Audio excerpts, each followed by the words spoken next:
Hello, Winona. Hi. So, let's talk about your digestive system. You want to start telling us about the history of the various digestive symptoms you've had over the years? Well, my bowel structure seemed to be very erratic.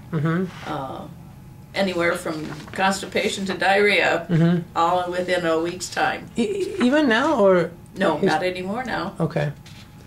No, it's pretty constant now, being on a regular basis and a consistency that it should be. Okay. So, presently, do you have any symptoms at all in your digestive system? I still have a little discomfort in the descending colon, which I've been diagnosed with some diverticulitis. So, you have daily bowel movements, and you don't suffer from any major symptoms like acid reflux, heartburn? On occasion. On occasion? I have noticed that if I'm sitting not erect and eating, that I'll have a trouble swallowing, and that's when the acid reflux comes in. So what about gas and bloating? I think there's some gas that's natural, but would you have history of excessive gas? I did have. In the past? Yes. Would you say for an extended period of time, or just here and there? Very irregular, depending upon what was going on with my digestive system, and if I wasn't watching my diet. You would get bloated. Was the bloating to a point where you could actually visibly see your abdomen get extended, distended? Not that I noticed. Okay. It was you just feel you would feel. I just feel very uncomfortable or very full. Okay. Okay. And at one point you talked about having pain over the gallbladder area. Yes. That was a while back, right? Yes. And how long did you have a history of that? Well, I still have some discomfort there, but I won't let them remove it. Yes. You had actually gallstones too. You were diagnosed with gallstones. Yes, I have gallstones also. But I don't know, maybe they're getting smaller. I don't know whether they can or not. I would think so. Well, your digestive system seems to be much more balanced now than it used to be. Yes. So, what about, would you like to talk about the weakness you said you experience in the right side of your body? Well, it seems like my body structure has a weakness on the right side. I had a heel surgery for plantar fasciitis, and because of pain in the heel. And it seems like the right side of my body, my neck is always, that's where I'll have stiffness. Any numbness will be in the right side of my body. What about joint pain? Joint pain is pretty equal from both sides, except for in my hip area, and that is definitely on the right side. Right side, okay. Headaches? Do you ever get headaches? Yes. And is it worse on the right by any chance? It is right now. Right now? You mean this very moment? Yes, just a small amount on the, and it's more on the right side. It's if you get a headache, do you get it on the right side mostly? No, mostly on the left. Mostly on the left. Okay, so but right now you have a little bit on the right. Yes. Probably induced by the camera. It's called a camera headache. As opposed to migraine. Okay, what about abdominal symptoms? Do you think you might experience more discomfort or pain on the right side over the left side? On the right side. On the right side. Yes. And that's specifically over the gallbladder area, or just the whole? more the liver area. Liver area. Okay. Excuse me. What about food cravings? Would you like to tell us about your food cravings? Oh, my food cravings. Probably the norm of most people. Of course, something sweet. Sweets, yeah. Chocolate, brownies, all that good stuff. Would you say you have a pretty big sweet tooth? Oh, enormous. Enormous. And you've always had a major sweet ever tooth? Since I can remember. Yeah. It was a award system at home when I was growing up. Yeah. Would you say you have to have sweets daily? I mean, not now so much, but before we started treating that? Yes, I did. And I wouldn't have it as a dessert necessarily, so I would buy candy and bring it home. Okay. All right. On a regular basis. Excuse me. Right. So what about, let's get a little bit more into the, personality, your psychological profile for the students. So would you like to share with us how you know how you like to research natural medicine and just in general health and healing? Well, I like to know what other people know as far as this goes. I mean, I listen. I get on the internet and look and read, and it's logic that goes with this. Right. I mean, you know, if you pay attention to what your body's telling you, the logic of homeopathic medicine, natural medicine is what the body needs. It makes sense to you. Yes. And you seem to like to understand it, right? Yes. You like to research products and... Definitely, because the different products are not all the same. Right. And you like to figure out the differences and compare them. Yes. How would you compare yourself with other ladies in your age category as far as your interest and I would say curiosity about figuring out how to help heal yourself, maintain your health? It seems like a lot of women my age are blasé about it. Like, well, this is part of getting old. And no, it isn't. And I don't want to just get old. I want to live for a long, long time. More than so. That's normal. That's right. Awesome. God willing, you will. What about? Let's talk about confrontation and anger and all that. Well, I don't like anger or confrontation. I will do almost anything to walk away from something like that. And when it comes to someone angering me, I may tell them they anger me, but generally as quiet as possible. I don't like to cause a fuss where feelings will be hurt afterwards and you lose a friend. Good. All right. So, yes, this one. This is a neat question. How would others describe you? Or how would you describe yourself? Well, I can't describe myself. Yeah? Okay. It's hard for you to describe yourself. Yes, it is. I always feel like myself as far as pleasing people, I like to please people. But that doesn't have to be my ultimate goal. That's the only thing I can... I like to share. That's all I can tell about myself. Good. Well, those are great qualities. Would you say others, can you imagine what people that know you, like your sons or other people, might say? Can you imagine? It's hard to predict. I really have no idea. I just... Okay. That's fine. I don't know myself. I always feel like if I knew that answer, I would be able to walk the path with fewer steps. I understand. Yes. And this is probably going to be the last question. How... You said you were a boss at one point. Yes. You had people work for you. Yes. So can you I tell enjoyed that position, but I'm a good worker too for other people. But being a boss, it's something that I'm really cut and dried about. In people that would work for me, I want them to know where they stand. They don't have to second guess. And I have a set of rules, and there's zero tolerance in obeying the rules. So can you tell us a little bit more about that? Just a zero tolerance rule. Well, I appreciate that. I like to try to set it up of 10 rules. Because anything more than 10 is too complicated for any work crew. And to simplify life. And if the rules are on time,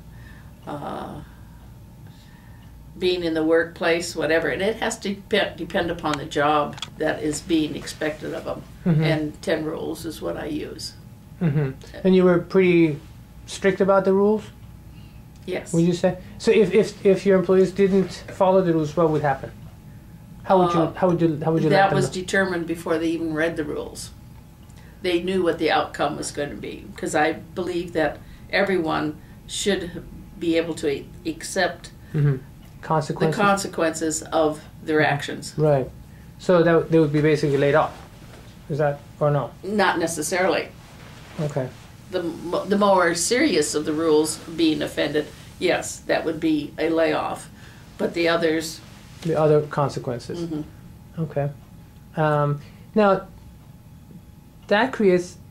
I said that was going to be my last question, but that brings up another question in my mind.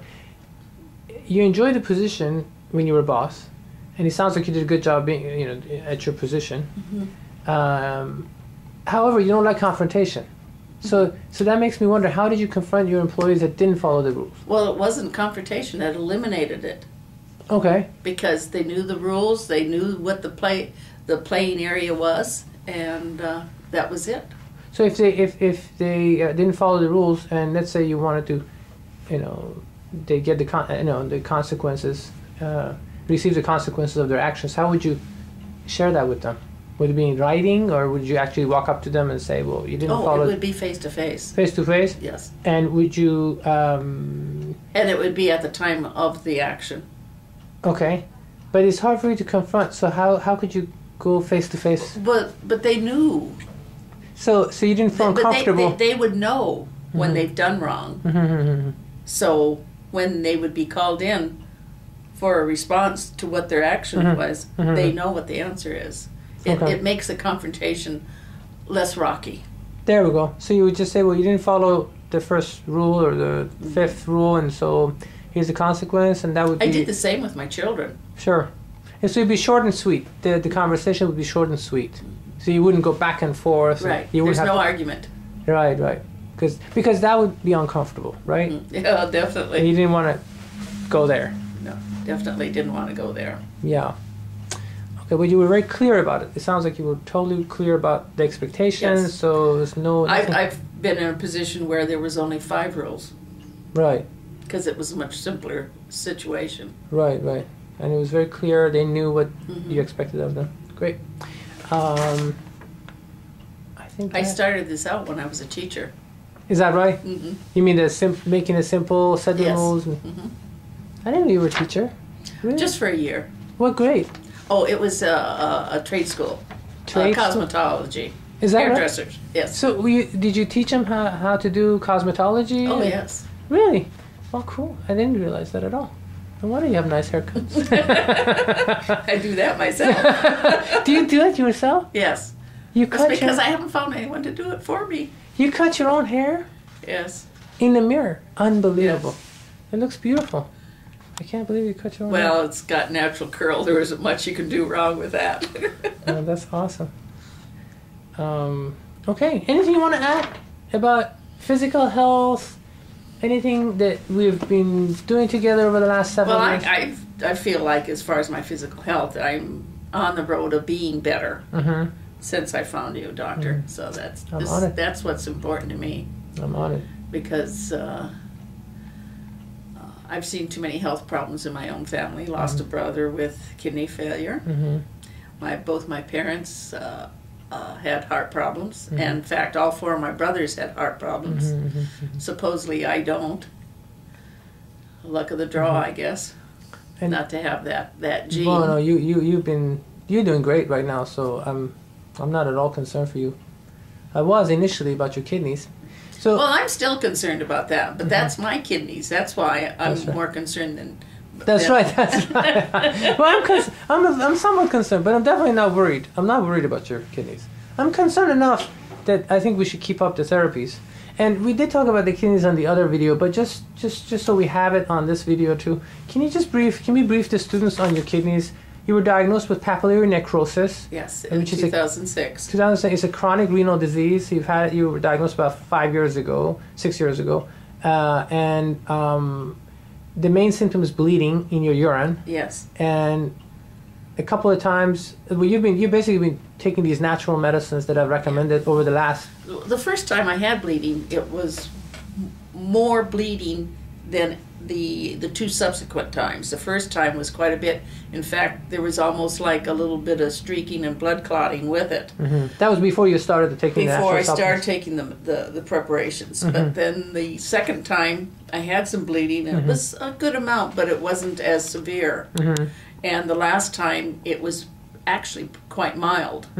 But it was still enough to scare me. Right. And the last 2 times you've had bleeding in your urine, that was when you stopped taking the natural supplements I had recommended to improve your kidney and liver function together. Right. And that's 2 times over the last 6 years, let's say. Yes. Otherwise, as long as you take these natural supplements for those particular organs, mainly your kidneys, there's no bleeding. Correct. And you basically, once you would stop these natural supplements, 6 weeks or so into that, that's when the bleeding would come back, would resume. Otherwise, over the last 6 years, you haven't had any other episodes of bleeding. And because both of those times the bleeding returned weeks after you stopped the therapies, we were both convinced you should be on these therapies. Yeah, I don't want to ever go off. I'm too afraid to ever go off. Or these medicines. You got to live a long time so you can take care of me. That's right. Well, I'll do my best. So, and your nephrologist, 2 different nephrologists recommended, what basically reducing your salt intake. Well, the one was just a salt intake. The other one, nothing. Just said to follow through with what the other one had, but basically neither one of them had anything that they could do for me.